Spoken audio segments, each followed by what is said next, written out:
Jakob, Boetie Jakob, geskryf deur Margaret Bennett en Ruben Fourie.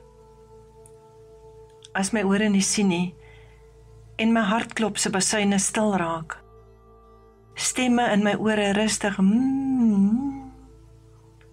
kan ek op leeg van vooraf luister na sy stem, soos Jakob en sy klip, wat by Bethel 'n afspraak gehad het met God.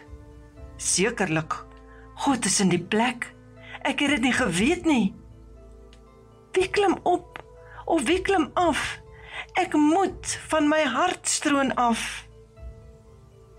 Leë oë van gister se nag, arresteer jou in jou huislike pragt.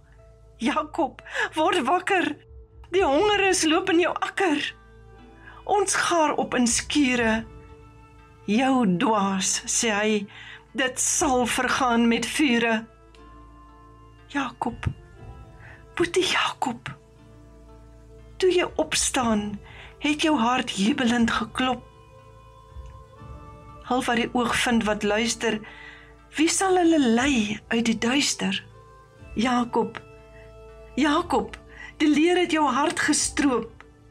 Daar is veranderinge in jou daaglikse hoop. So ek het huis toe gekom met 'n lied. O Heer, ek kom.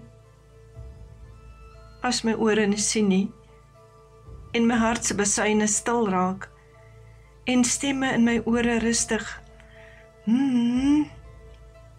kan ek luister op leeg? Kan ek Jakob se God hoor? Kan ek Jakob se God se roepstem hoor? Kan jy?